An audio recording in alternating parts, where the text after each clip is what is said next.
Hi.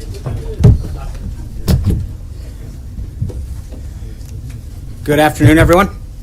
Thanks for joining us a little earlier than normal today. I want to make sure that the pool has plenty of time to set up for this afternoon's major event. I'm excited to announce that next Monday, on April 24th at 10 a.m. Eastern Time, the President will speak via video conference with the commander of the International Space Station, Peggy Whitson, and her fellow astronaut, Jack Fisher.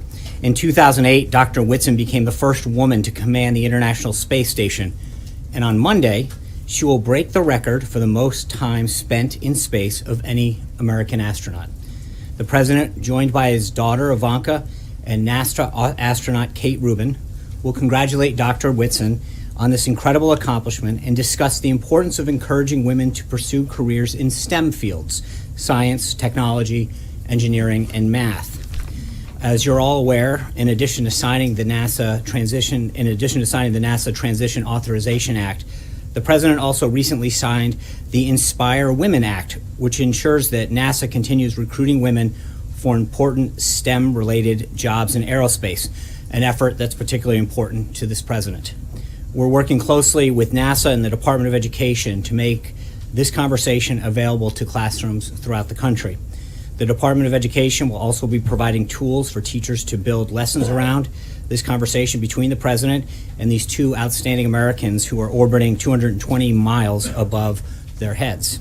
The call will air live on NASA TV and stream on NASA's website and Facebook page. And while we're on the topic of upcoming events, I'd like to note that the President will welcome Palestinian President Abbas for a visit to Washington on May 3rd. They will use the visit to reaffirm the commitment of both the United States and Palestinian leadership to pursuing and ultimately concluding a conflict-ending settlement between the Palestinians and Israel. We'll have further guidance on that visit as we get closer to the date. In terms of additional announcements, the President will be giving the commencement address at the Coast Guard Academy in New London, Connecticut on May 17th. And as we grow closer to that date, we will continue to provide updates. Moving along to current events, this morning the President signed an important piece of legislation for our nation's veterans. The Veterans Choice Program Extension and Improvement Act eliminates the original sunset date on the Veterans Choice Program, which gives veterans who are unable to schedule an appointment at a VA facility in a timely or convenient manner the ability to receive care from an eligible non-VA healthcare provider. Using funds that have already been appropriated for this program, this gives our nation's heroes the peace of mind they deserve while this administration works with Congress to enact comprehensive reform and modernization at the VA. The Vice President is continuing on his international tour today. On Tuesday, he spoke to 2,500 servicemen and women on the deck of the USS Ronald Reagan in Japan, thanking them for their service and discussing the president's plan to rebuild our military.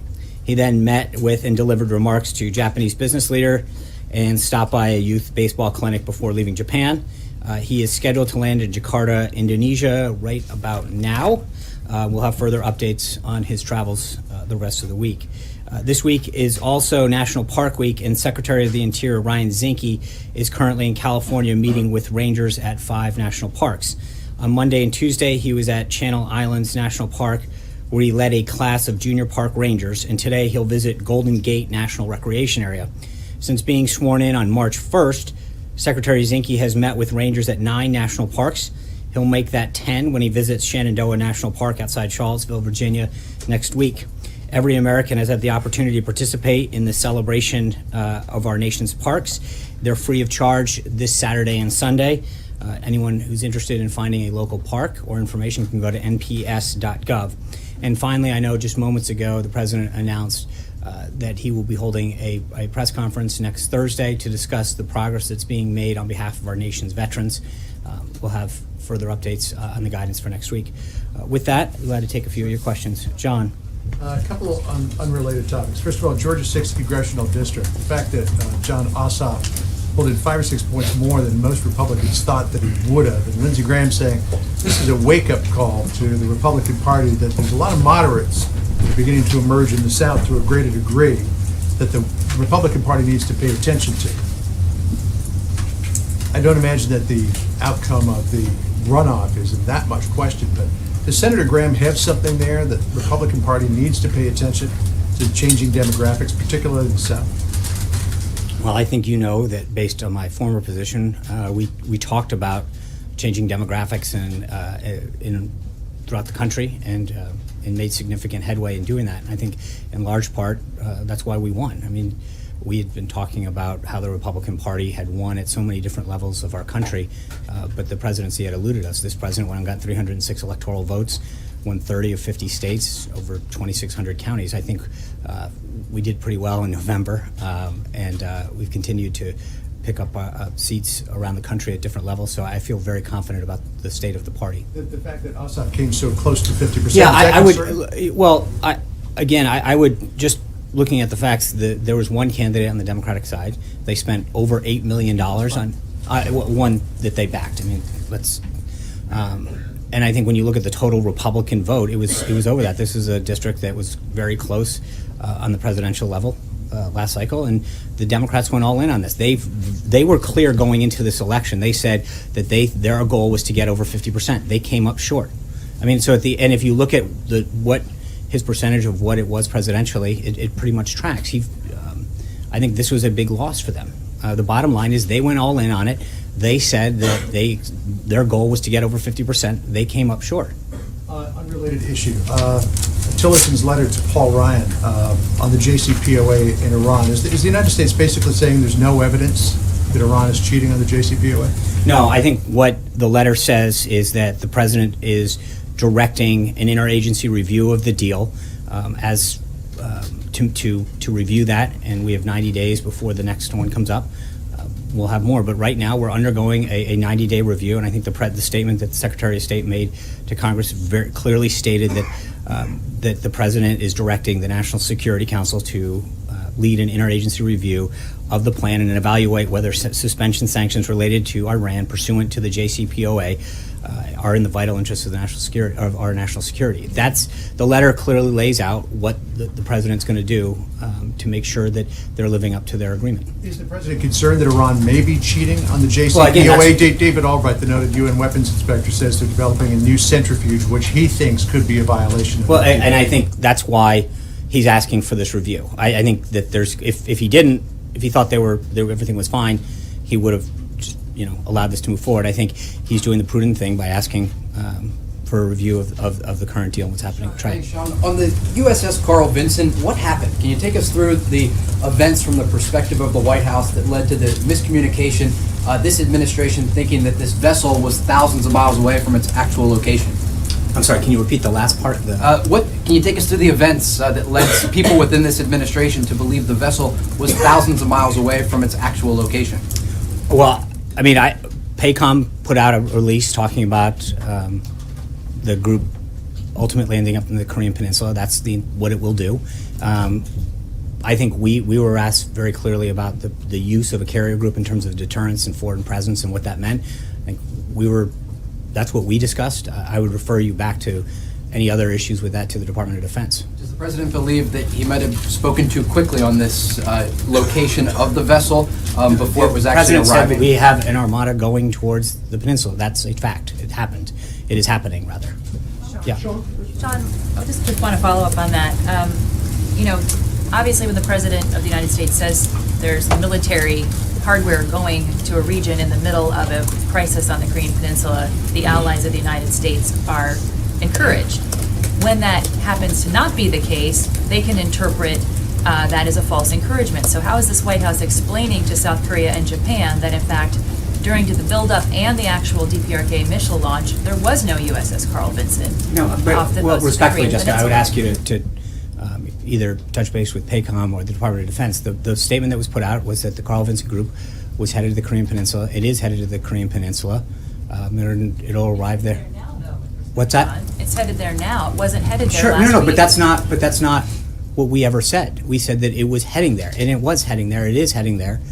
So that remains. An impression that allies had. But if there's an impression, then that's not.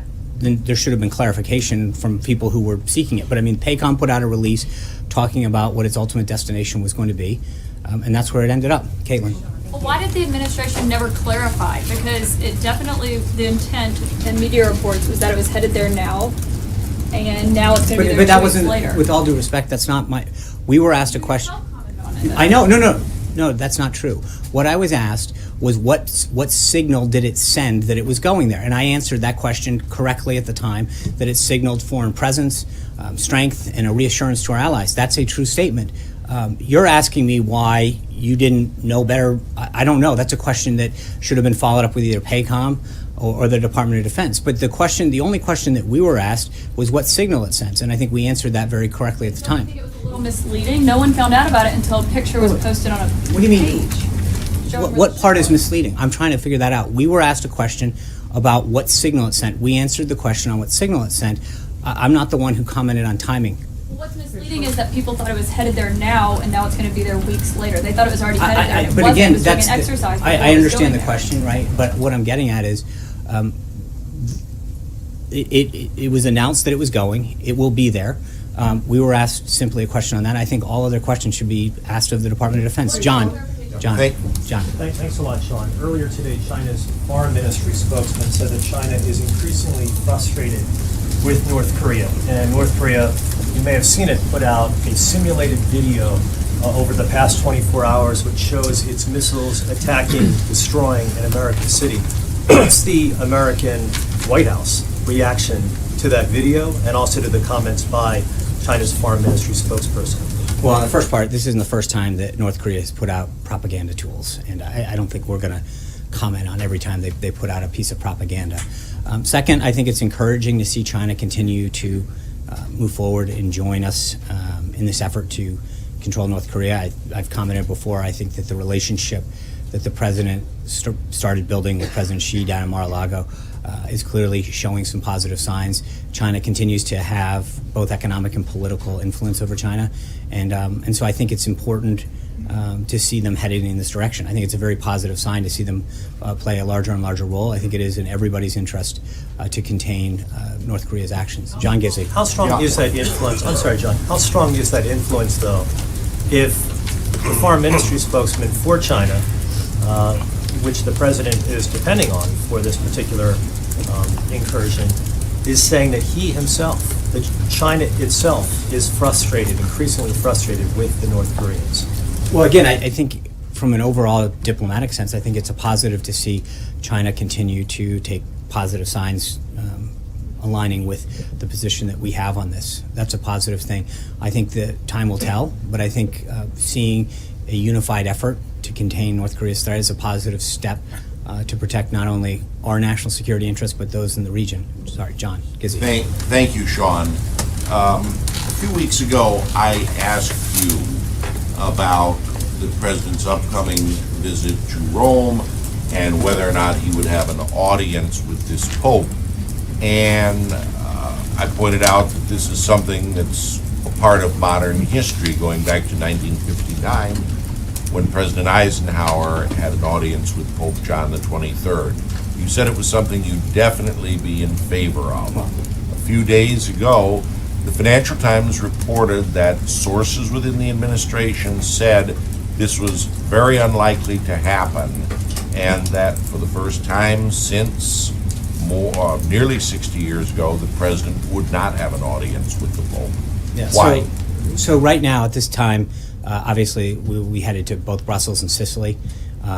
If we have updates on the schedule, and we're still plenty far away, I'm sure that we will let you know about any additional stops. But Are you in touch with the Holy See about? I appreciate the effort, but I think until we have an update, I'm not going to go there. Francesca. Back on Iran and the State Department's letter to Congress, there's been some talk about stricter sanctions on Iran for the ballistic missiles test that it's been conducting and state finance of terror. Are you concerned that tougher sanctions on Iran would motivate it to violate the nuclear deal? Well, I obviously any action that we would take if we did is something that gets vetted through the interagency process, and all of those kind of considerations are taken in terms of trying to achieve the effect that we want. So sanctions have been an effective tool in many cases, and I think that, as we've mentioned, a lot of times the president doesn't telegraph what action he's going to take, but as we conduct review of options available in this situation, we'll go through the interagency process and have different entities weigh in. Sure, but in consideration of those potential Right, sanctions. obviously, but we're well aware of any potential negative impacts that an action could have. And so regardless of whether it's an economic, a political, or military action, you always weigh all those kind of options. George? Sorry, one small follow-up on that. The president has said, though, that he would like to see the nuclear deal renegotiated with Iran. How specifically does he plan to get a new deal? Is that something that he still wants to do? Well, again, that's why we're undergoing this interagency review. Part of this is to get the entire team to look at it as part of the next 90 days review that is required under the deal. So we will have recommendations that will be presented to the president on where the deal stands and how to act further. George. Thanks, man. Looking ahead to the 100-day mark and setting aside executive orders, can you say what the single piece of legislation that you are proudest that you got through Congress that was on the president's agenda? Well, a few things on that. Number one, we're not done. We've got a little ways before we hit the 100-day mark. So I think what you've seen out of this White House is a very robust agenda of activity. There's a lot of executive orders that I think the president's been pleased with, not only what they've done or what they will do, but what they've done. I think when you look at immigration in particular, we see a very significant drop at the border. I think on jobs, there's been a lot of activity that we've been very proud to see American manufacturing and job creation. But then there's pieces like what we did today that I think if you're a veteran who's served our country, to know that you have additional options to get health care in a timely manner, or not just but a geographically friendly manner, so you're not driving hours, is very helpful and a strong symbol of how we treat our veterans. There's a lot of things that I think the president's done on veterans, on immigration, on regulatory reform. As I mentioned here, we're now at a dozen Congressional Review Act pieces of legislation that have been signed that have had, I think, a very positive impact and will have a very positive impact on job creation. And I've noted before to you that only one had ever been signed in history before. That's a pretty significant achievement for this president, and obviously when you look at the confirmation of Neil Gorsuch to the Supreme Court, it's another significant one. But there's a lot, and again, we'll obviously spend some time talking about this next week. But I think we're very pleased with what the president's accomplished, and as he noted yesterday in Wisconsin, the amount that he's done overall has been significant. Zeke. Thanks, John. Two for you on two separate topics. First, on the potential for a government shutdown next week in the CR. Is the president, the budget supplemental that the White House requested about a month or so ago included boosts to defense spending cut and other discretionary spending, non-defense, include funding for the wall. What is the president going to insist that the CR that will be necessary to keep the government open after next weekend will include all of those priorities, or would he accept a sort of a flat CR that would just continue the status quo? Well, obviously, yeah, we're having those discussions have been ongoing with House and Senate leaders as we approach this deadline. But as you correctly point out, I mean, the president's priorities are very well known. What he wants to do in terms of both military and homeland security. Yeah, but I think that to start negotiating in public would probably not be a very prudent thing to do as we get closer to that deadline. So I respectfully, we're days away. You'll have plenty of time to see what's in there. Richard, second question, another topic, sorry.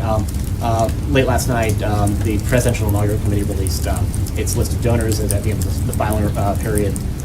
It included, raised record amounts of money, obviously, included lots of money from corporate donors, many of them who have business before the administration. As the president who ran on the Drain the Swamp slogan, concerned about the perception, certainly, but also any or the potential for any real conflict of interest between some of those donations coming into supporting his inauguration.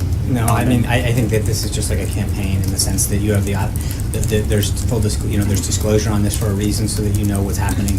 I think funding the inaugural committee has pretty much been a nonpartisan activity that is going back every administration, going back through administrations. So this is a time-honored tradition. I think a lot of Americans and companies and entities are proud to support the inaugural, and I think that you've seen that over time. The people who have been there are a lot of people who really take pride in helping us show the world a peaceful transformation of power. Richard. Thank you, Sean. I just want to go back to Wisconsin yesterday. You want to go back, huh? That's nice. The president said about the issue with the local dairy producers, dairy farmers, that the White House was going to work on that very hard immediately, actually starting today. That's what he said. Calling Canada and asking for solution. Has the White House been in contact with anybody in Canada, in Ottawa? I'll have an update for you, hopefully at some point on that. But I'm well aware of the president's comments on that. I think it's a very important issue for people in Wisconsin, and the president looks forward to following up on that. Who's going to go fast on this point? I think all I will say is that the president is going to make sure that we follow up on that. David Jackson. Very quickly, he said that on NAFTA he wants very big changes, or we're going to get rid of it once and for all. Are we at that point, like very big changes? Well, I think we'll see what pans out in the negotiation, but I think there's an opportunity. Can I just? I think I got this, but thank you. Maybe. All right, thanks, man. I'll see you in a minute. Hold on one second. All right, that was cool. Real quick, how do you follow that? Just to John Gizzi's point, I just want to make sure I note that we will be reaching out to the Vatican to see if a meeting, an audience with the Pope can be accommodated. We'll have further details on that. Obviously, we'd be honored to have an audience with His Holiness. David, I'm sorry, I called on David first. Thanks, Sean. What's the White House's reaction to the deportation of Juan Montez? He's a dreamer from California, apparently the first one to be sent back. I think there's that situation is evolving right now. There's a lot of things that are being looked at in terms of the circumstances surrounding that, and I'd ask you to stay in contact with the Department of Homeland Security. Did President Trump say he didn't want the... I think that I don't want to comment right now in the sense that there are some circumstances regarding that I think that need to come out or be further looked into, and I think getting ahead of that could be an issue. So I just respectfully, I would say that I don't want to rush to judgment. I think there's a lot of additional details that are coming out about that issue, and I think the Department of Homeland Security is probably the best place to get updates. Okay, Hallie. Two topics, and one of those is a follow-up, but I want to ask about Georgia's 6th year. You can ask Ron. Two quick ones on that. Is the president planning to campaign for the Republican challenger there? Will he go to Georgia to get out the vote? I don't know if needed. I think the president's going to make sure that he does everything he can to maintain majorities and further the party, but we'll see if we're needed.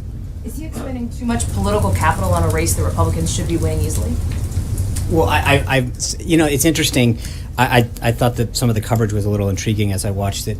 Suddenly, that the Democrats went all in on this race. They spent over $8.3 million. They said on the record that their goal was to win this race. They lost, and the reaction has somewhat been, that they almost won. No, they lost. They made very clear what their goal was in this race. They spent $8.3 million and threw everything, including the kitchen sink, at it and lost.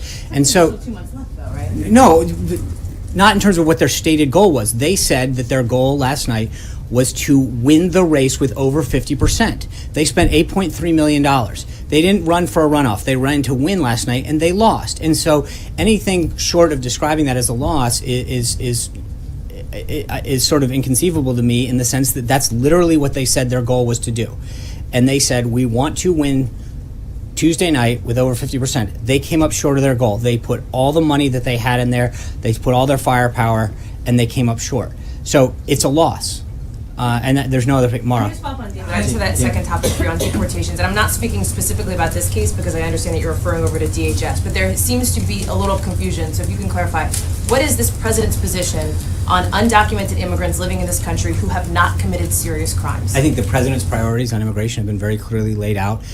First and foremost, he wants to make sure that people who have committed a crime or pose a threat to public safety are dealt with first and foremost, and that we would continue to address immigration going forward. That's I guess my question is those who have not posed a threat. Right, and I think that, as I threat. said, I mean, the goal and the focus has been on people who pose a threat to national security or in some other way in violation. These cases have come up. People who have not posed a threat. So I guess but that's again, and I would said it was confusing today. I would respectfully suggest that in this particular case, the facts are not completely out yet. So I'd rather not jump to judgment on what's happening. There's also a case in Ohio. I'm not trying to belabor the point. There are other instances. Mara. Thank you.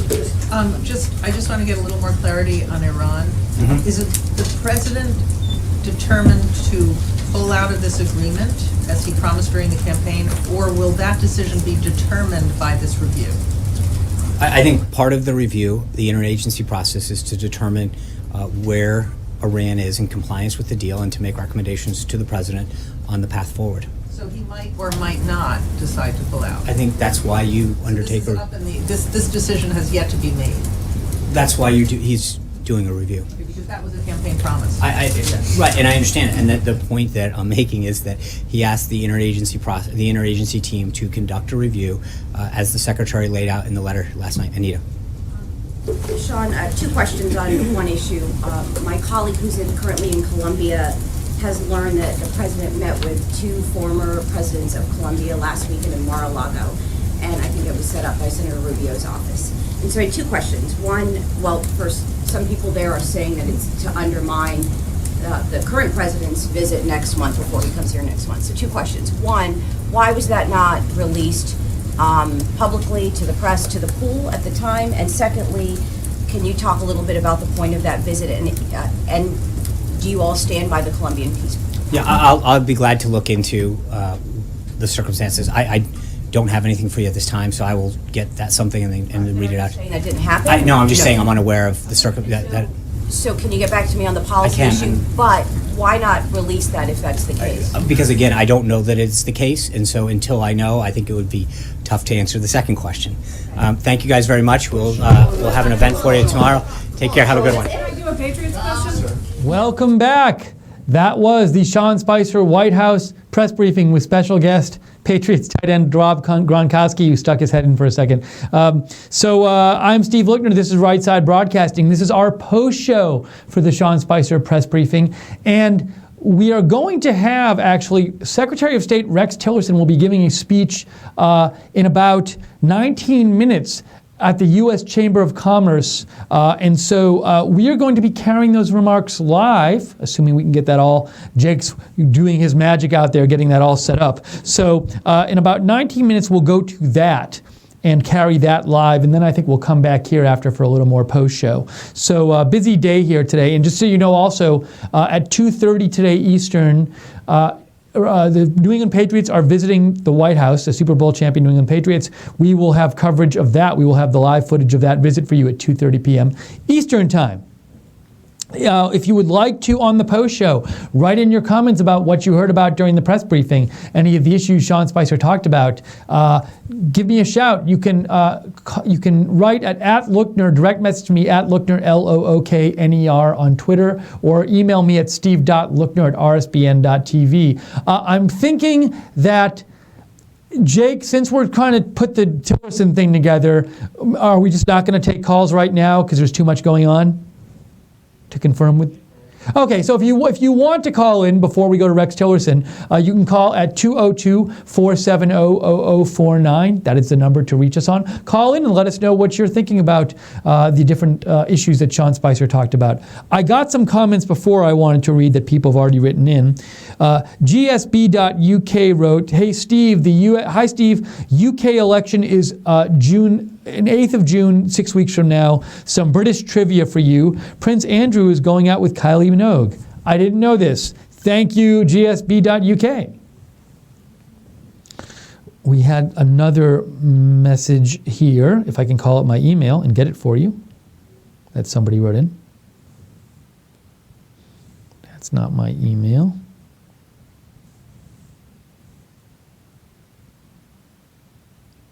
This is from Greg. Greg writes in.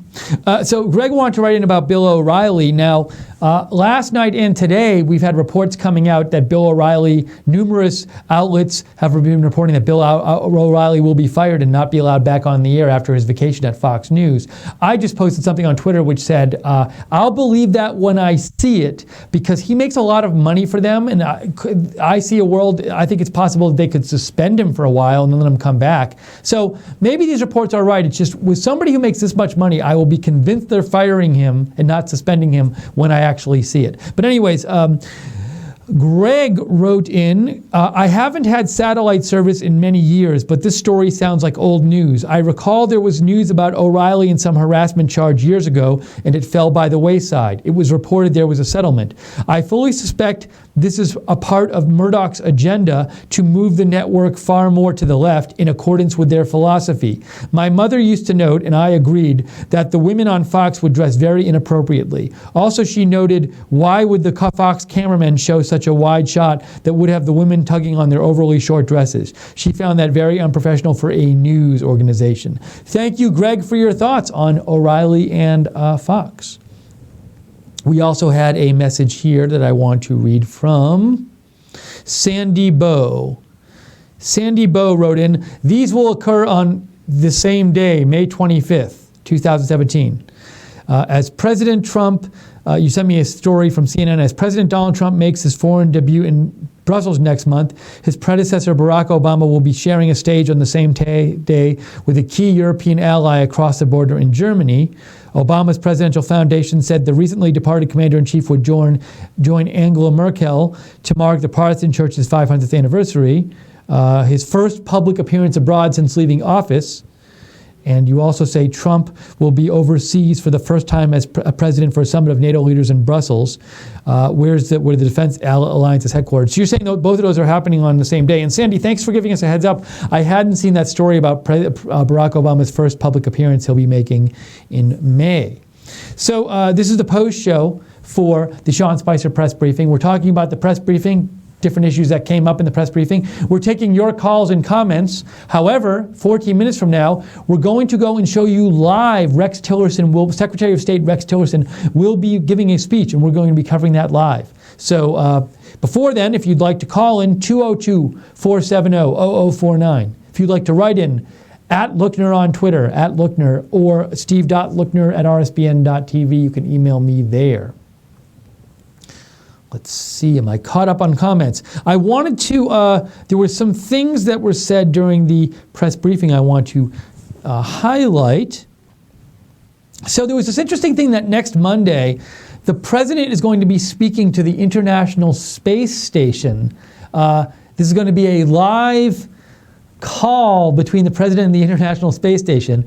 He is going to congratulate astronaut Peggy Whitson, who will set a U.S. space flight record. So I hope we will be able to bring that to you. That'll be cool if we can bring that to you. We'll try our best to bring you that footage of that call with the space station. Also, Sean Spicer talked about the election last night in Georgia. We talked about that on the pre-show, the special election. And the Democratic candidate, John Ossoff, did not get 50%. And and it will now be a runoff election between John Ossoff and the Republican candidate there in, I think, a couple months. But Sean Spicer said this was a big loss for the Democrats. He said they went all in on this and they lost, so it was a big loss for them. Sean Spicer also announced that the Palestinian president, Mahmoud Abbas, I think it's Mahmoud Abbas, I'm pronouncing the first name right, I know it's Abbas, will be welcomed on May 3rd at the White House. I'm guessing we will see some sort of joint press conference there when that happens. Speaking of joint press conferences, tomorrow, President Trump will be giving a joint press conference with the Prime Minister of Italy, who's visiting the White House. We will be carrying that for you live at Right Side Broadcasting. Okay, I want to just check up and make sure I've gotten all your comments so far. Once again, I want to say I'd be really interested in hearing, especially what people have to think about this Bill O'Reilly situation. I have no idea what our viewers and what I have no idea what Fox fans, people who are habitual watchers of Fox, or just President Trump supporters, generally think about whether Bill O'Reilly should be fired or not. No idea. So I would be interested in hearing. Write me or call. You can call 202-470-0049, or if you want to write, the information's on the screen. Go to my Twitter or Facebook and reach out to me there. But I'd really like to know what you're thinking about this. I have some more comments from... and also, I should just say again real quick, if you'd like to help us out, if you enjoy our coverage, we rely on your donations to stay on the air. So if you'd like to donate, even a small donation is very welcome and useful to us. Either go to the chat room, click on the $sign at the bottom of the chat room. This is on YouTube. Click on the $sign. You can donate that way. Or check out our Patreon site, www.patreon.com/RSBN. You can make a recurring donation there and get freebies and goodies in return. Or if you want to make a one-time donation, rsbn.tv/donate, rsbn.tv/donate. Thank you to the moderators today for moderating the chat room. Again, appreciate it. So also in Sean Spicer's press briefing, he talked a bit about this aircraft carrier story. This is an interesting story, and I still don't really know what to make of it, to be quite honest. So basically, if you remember last week, the White House, and I feel like the Department of Defense, I feel like there were a bunch of people announcing this, and certainly the press reported this, so I know the White House said, I'm not sure exactly what the different branches of government said, but there was this general view put out there that this aircraft carrier, U.S. aircraft carrier, was going to the coast of the Korean Peninsula near North Korea in the aftermath of the failed North Korean missile launch. Actually, no, it was before that. It was before the missile launch, and they were going to be there keeping an eye on North Korea. And then it came out, like yesterday, that the aircraft carrier wasn't actually yet going toward the Korean Peninsula. It had stopped to do some exercises near Australia, and what was canceled was they were supposed to go to port in Australia, and that was canceled so they could get to the Korean Peninsula faster. But basically, it seemed like there was this miscommunication about where the aircraft carrier was, and it was reported that it was like arriving in North Korea or on the Korean Peninsula, not in North Korea, but on the Korean Peninsula, or nearby the Korean Peninsula, but it actually was still doing its exercises near Australia. So, the news stories I saw said it seemed to suggest, they weren't very clear on what actually happened, but it seemed to suggest that the White House didn't know, and that the fault for this was some miscommunication by like maybe the Navy or the Pentagon, but it's not really clear, and it's very confusing how this even happens and how it wasn't corrected and whose fault this was, and I don't know. It's a very, very confusing story. I'm still reading about it, but Sean Spicer was asked about it, and he said that the White House didn't say anything deceptive about it. He said the question he was asked in a briefing last week was that what signal does it send that this aircraft carrier is going to the Korean Peninsula? And he answered that question, and he said answering that it sends a signal of I forget what he said, something about that it's strength or a signal that we're keeping an eye on them, something, whatever he said. He said that answer wasn't wrong. And he was pressed on whether this was a deceptive answer, and he said no, it wasn't deceptive because he answered the question he was asked. But he said he suggests that people should talk to the Department of Defense about the whole miscommunication issue. So it's a confusing story. There's not a lot of details on it yet. Don't know what to. I don't believe anyone was intentionally lying. I don't think, because I do believe that the White House, the aircraft carrier was headed to Korean Peninsula. It's just the impression given off was that it was arriving there already, and yet it was still doing exercises near Australia and Indonesia. So there was a bit of a miscommunication there. Not sure exactly what happened. So he talked a bit about that.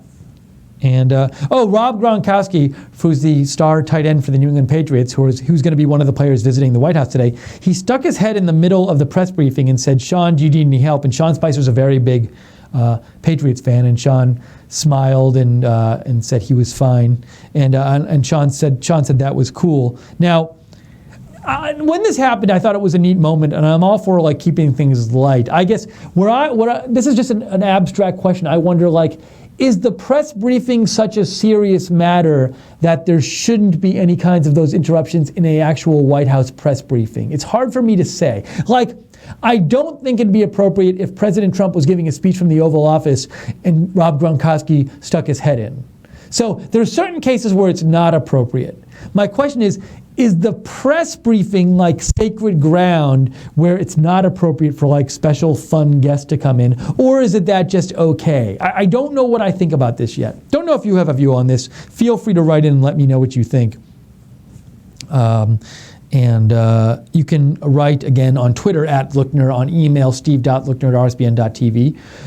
You can call if you want, 202-470-0049, if you want to call in and give your thoughts on any of these issues that Sean Spicer discussed today and that we've been talking about here. In about 5 minutes from now, we're going to have live, don't go anywhere, we're going to have live Rex Tillerson's speech that he's giving. He's giving this at the U.S. Chamber of Commerce, and he's giving it, where is he giving it to? He's giving it to some kind of meeting with a Saudi Arabia related group, but I can't remember what it is. I forget. So anyways, you go to this, if you want to know exactly the event he's speaking at, go to the State Department on Twitter. You can find it there. But he will be making these remarks, and we will be carrying it for you live. Paula Hurst writes in, "I like O'Reilly, and I will be upset if they fire him. He's the best on Fox." Thank you, Paula, for writing in. So, Paula, I'd be interested in knowing what I'm interested in knowing is, so I appreciate you writing in. As a woman, do you think they should take some kind of action against him? Or are you cool with just him staying on when he comes back from vacation? I'd be interested in knowing that. But you say, Paula, you like him, and you'll be upset if they fire him. And I'm guessing there's other people out there like you who will be upset if they fire him, who are fans of his. So we'll see what happens. Thanks, Paula, for writing in. Okay, let me check here and see. There's a couple more things I wanted to say about the press briefing. Sean Spicer also talked about, so he was asked if President Trump would go to Georgia to campaign for Karen Handel. So that special election in Georgia last night, because no one won 50%, there's going to be an election, I believe in a couple months, I think it's June, between the Democrat John Ossoff and the Republican Karen Handel. And Sean Spicer was asked, will President Trump go to Georgia to campaign for her? And President Trump said, I don't know. I wrote down in my notes, I don't know if needed. I don't know if that's all he said. This is bad note-taking by me. But so it's on the table that he might, but it's not certain yet whether he'll go do that. Maybe if it's a close race, he will. I'm guessing President Trump might tweet about that race as we get closer to the race, because he tweeted a lot about the race last night. Anything else? he was asked about the Iran stuff. I know I was kind of running around the office getting prepared at that time, so I don't have exactly what he said about the Iran stuff, Sean Spicer, but I do know he was asked about it. You know, as I've mentioned before, when the press briefing is on, I'm listening to it, but I'm also getting prepared to come back in here and taking care of some stuff in the office. So you know, I probably hear about 85% of it, but there's things I miss in the press briefings. So unfortunately, I don't catch all of it, but feel free to write in about the Iran issue if you'd like. And we have about 2 minutes here until we're going to go to the Rex Tillerson speech. We're going to carry that for you live. We'll see, you know, don't know if he's going to announce any new stuff. Is he going to talk about Iran? The Department of State released a statement about Iran last night. Will he talk about it today? Will he talk about North Korea? Will he say anything new in terms of policy? Don't know. We'll have to watch and see. So stick around and watch that with us. I also want to say a hello to people who are watching us on Facebook, because we actually broadcasted in addition to broadcasting on YouTube, where we always are, we broadcasted the Sean Spicer briefing on Facebook. So thank you for joining us. If you'd like, follow us on Twitter at Right Side Broadcasting, at RSB Network, at RSB Network. Also, thanks to Jake Seals for producing today. Jake Seals does all the music for Right Side. If you want to follow Jake, hear what's going on with Jake, it's at Jacob RSBN Music. That's where to follow Jake. And I'm at Lookner, at Lookner. Feel free to follow me as well. All right. We're waiting for Rex Tillerson right now. Feel free to write in and say a last comment. I'm trying to think of the other things that Sean Spicer...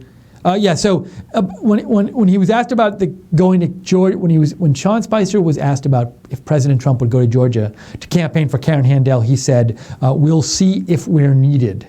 So he's leaving it open. And also, I just saw this tweet from Vice President Pence. He has just arrived in Indonesia. His tweet says, yeah, I can show you. Well, it won't come out great, but I'll show you. He posted some pictures. He posted a picture of him stepping off of Air Force One in Indonesia, and he says, what did Vice President Pence say? "Wheels down in Jakarta, Indonesia, looking forward to building on our strategic partnership during our visit." So that's where he is. He's on a long Asian trip.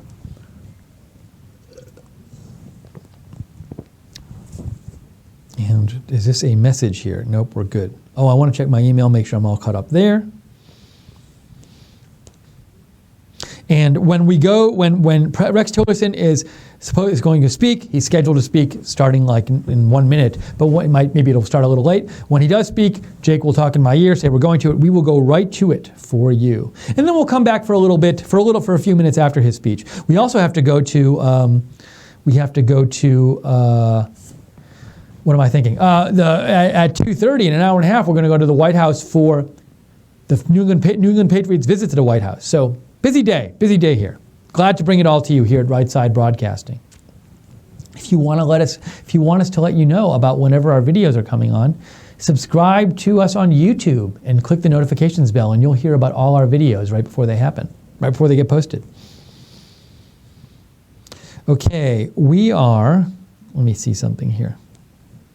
So we have this Jason Chaffetz news that's coming out today. So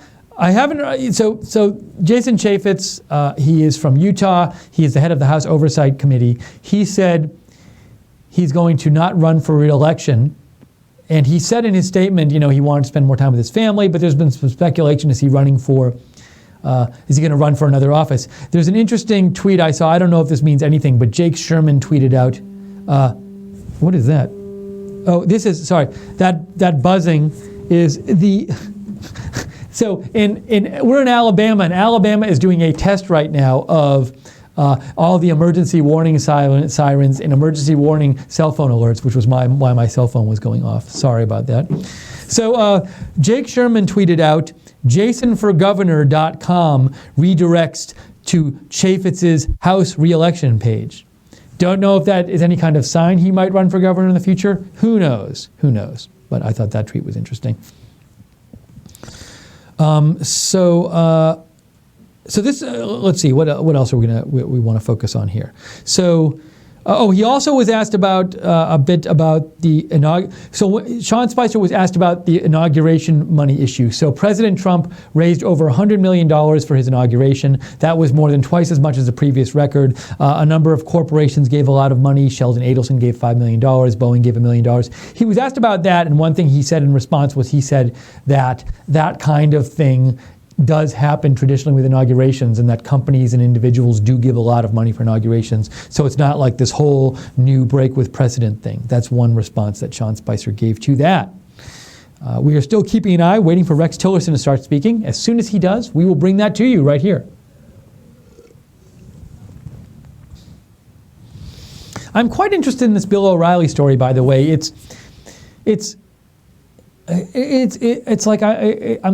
It's weird to me because it's like it's not like he is like a reporter. He's like the big money maker on the network. And when the stuff about the sexual harassment first broke and I was reading about it, I was thinking, yeah, that stuff's pretty bad.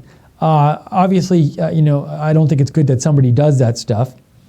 But I never thought when I initially saw the story reported that they would fire him over this. I thought, if anything, they might censure him or something. But, it's just like, and I also feel like, and I also feel like, a lot of the people that are going to be mad over this are, people on the more liberal side, but their viewers won't be mad over it. Now, I know some advertisers pulled out and said they wouldn't advertise on the show, but I guess maybe I was thinking, the show does so well for the network, and eventually people have a way of, these things tend to die down after a little while. Now maybe this won't die down, but I guess my initial thought is they're not just going to fire the guy, and yet so I will be surprised if they do fire him over this, and I don't know if people who are fans of his will see that, who had been fans of his and fans of Fox. Will they see that as caving to PC culture? Or will they see that as, I think we're going to the Tillerson. Going to Tillerson right now, Rex Tillerson's remarks. Enjoy, we will see you after. Secretary of State, Rex Tillerson. Secretary Tillerson is no stranger to the chamber. His company, ExxonMobil, has been a member of this organization as long as I think they existed and we existed, and they have been extraordinary supporters of our work here and around the world. Secretary Tillerson, of course, is no stranger to Saudi Arabia. In fact, few, if any, of his predecessors have had such deep working knowledge of the Mideast, and particularly from the business perspective. He is a man who has demonstrated all of his skills in recent days and weeks, taking over the State Department and trying to take on the nation's challenges around the world while building a staff and becoming acquainted with the government side of this town. We, all of us in this organization, look forward to working closely with him and the administration to advance the issues we've been discussing, the critical bilateral relationships between Saudi Arabia and the United States, and the effect that will bring us in the Mideast and around the world. Mr. Secretary, welcome back. Thank you for sharing your time and energy and your talents with us and with our country. You're very, very welcome.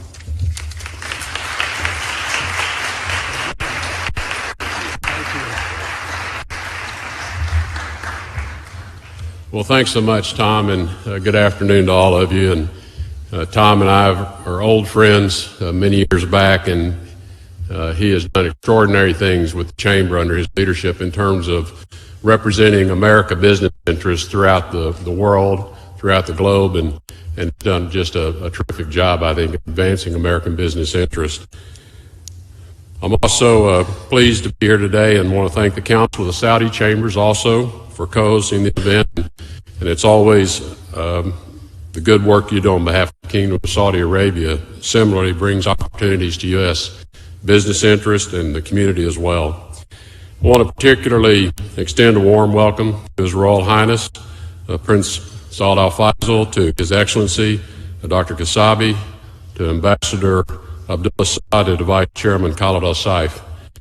Thank all of you for your commitment to this very strong partnership between our two countries and for cooperation on achieving our shared economic and strategic goals.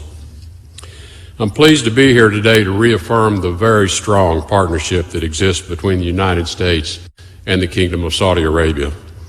We have a long relationship with Saudi Arabia that extends over 80 years, and our support for a strong and steady partner on economic cooperation remains as firm as ever. As many of you know, we had a very successful visit last month with Saudi Deputy Crown Prince Mohammed bin Salman and his delegation. During the course of these meetings, President Trump and members of his cabinet agreed the U.S.-Saudi partnership should be taken to new heights. Those meetings and numerous others since show how the renewed depth and strength of our relationship is growing. And for me, I've already had many opportunities to meet with Foreign Minister Al-Jubeir as we work together with Saudi Arabia on some of the most vexing problems confronting Middle East security and stability. We are very encouraged to find in the Saudi leadership a strong and steady partner on these issues, as well as on the economic cooperation. We support Saudi Arabia's 2030 plan that seeks to transform their economy and society, in particular specific commitments to increase foreign ownership on listed companies, to boost women's workforce participation rate from 22% to 30%, to augment the private sector's contribution to GDP from 40% to 65%, to move to free market pricing in place of subsidies in energy, to raise the share of non-oil exports from 16% to 50% of non-oil GDP, and to increase dramatically the capacity and quality of the health and education sectors through substantial capital investment. We encourage these kinds of reforms globally, and we certainly applaud Saudi Arabia's leadership in pursuing this vision and economic progress for the region. The Trump administration has made it clear that one of our policy priorities is to get better deals for the United States. Many of our administration's cabinet secretaries have already met with their Saudi counterparts, including at Commerce, Defense, Energy, and the Treasury. And we're working to arrange meetings with other cabinet secretaries as well. This administration is committed to using its good offices to help facilitate partnerships between American businesses and Saudi Arabia. By choosing U.S. companies for its procurement and service needs, the kingdom will reap the benefits of what our private sector is best known for: superior technology, high-quality products, creativity, professionalism, and reliable service, and importantly, partners you can count on to deliver on their commitments. The Saudi government and Saudi businesses can be confident they are working with companies that abide by the highest anti-corruption standards and laws in the world. When U.S. companies invest in the Saudi economy, everyone wins. The U.S. creates jobs at home, and businesses in the Gulf region get the best business partners that the global marketplace has to offer. For Saudi Arabia's transformation to succeed, the private sector requires support from us in the public sector. This means engaging the Saudi government to ensure rule of law in commercial transactions, transparency in procurement, adherence to international science-based standards developed in consultation with industry experts, the protection of intellectual property rights, and a simpler, streamlined process to register and establish businesses in the kingdom. The Department of State is ready to help in this process. First and foremost, our U.S. Chargé d'Affaires, our Deputy Chief of Mission, our consuls general, commercial officers, and economic officers in Saudi Arabia are at your disposal to engage with our government to facilitate trade and investment. This assistance includes all of the meetings, phone calls, and legwork of our Foreign Service officers to discover market conditions and support early-stage exploratory talks by you when you come to the kingdom. We often talk about the commercial sales opportunities in Saudi Arabia, but we also hope Saudi Arabia will partner and invest with us here in the United States as well. One of the objectives of our regular commercial and economic dialogues in the region is to promote two-way foreign direct investment. Saudi Arabia's Vision 2030 program seeks to transform its public investment fund into a sovereign wealth fund with holdings of hundreds of billions of dollars. We understand that the government will aim to hold 50% of its non-Aramco assets abroad compared to the 95% of the PIF's funds that are currently invested in Saudi Arabia. Saudi Arabia will find many promising investment opportunities in the United States, and that will become more apparent as you further engage with our companies later today. And all of you assembled today here and in the kingdom have a friend in the U.S. government to assist you in fostering mutually beneficial economic collaboration. I thank our Saudi partners for being here today to learn about the opportunities our industry-leading American companies have to offer. And I thank, again, the Chamber, the U.S. Chamber of Commerce, and the Council of Saudi Chambers for helping to initiate a successful new chapter in our important and enduring relationship with the Kingdom of Saudi Arabia. You are always welcome, and it's good to see all of you. Thank you.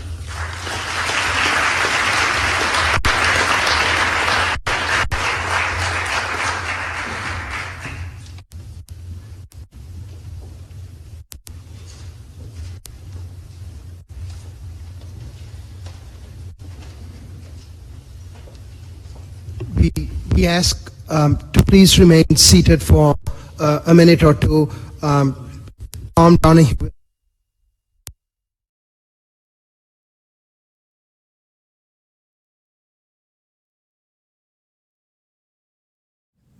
That was Rex Tillerson, Secretary of State, speaking about the relations between the United States and Saudi Arabia. This is the post show for the Sean Spicer press briefing. We cut to that to bring you that speech live. We'll be on for a few more minutes here. I got a couple of comments from Bill O'Reilly Bill O'Reilly sent me comments on the post show. No, I got a couple comments about Bill O'Reilly I wanted to read, but also, so we're going to be on for a few more minutes. I'm going to get off the air, but we're going to come back in about an hour to cover the Patriots' visit to the White House. We're going to have footage of that live. That's at 2:30 Eastern. So, but I wanted to read these comments. Ryan Bardwell wrote in, Steve, firing O'Reilly is wrong. Just empty accusations so far. No charges. Sad. And I think you mean no criminal charges, Ryan. And Paula Hurst says, it would be stupid to fire him. Suspend maybe, but he's one of the top commentators. So those are the comments people had on Bill O'Reilly. And what else did we have here? So we're caught up there. So I think we're gonna end this now. And please, because we're going to come back, we'll be back. I think we'll probably come on a few minutes before 2:30, just as a little intro, do a little pre-coverage of the Patriots visiting the White House. So we'll see in about an hour or so, hour and 5 minutes or so. We'll be back on Right Side Broadcasting. I want to thank Jake for producing this coverage of the Sean Spicer press briefing. Thank you to the moderators for moderating. If you'd like to donate to us, rsbn.tv/donate, or you can go to www.patreon.com/rsbn. Your donations keep us on the air. If you want to follow us on Twitter, @RSB Network. I am @Lookner, @LOOKNER, and Jake is @Jacob RSBN Music. So that's it for right now. Please join us for an hour or so for the White House visit by the New England Patriots. Oh, also I should mention tonight on Right Side Broadcasting, you can check out America First with Nick Fuentes. That's 8 p.m. Eastern, and the Wayne Dupree Show at 9 p.m. Eastern. So good afternoon for now. Hope to see you in about an hour or so for the Patriots visit to the White House. Have a good one.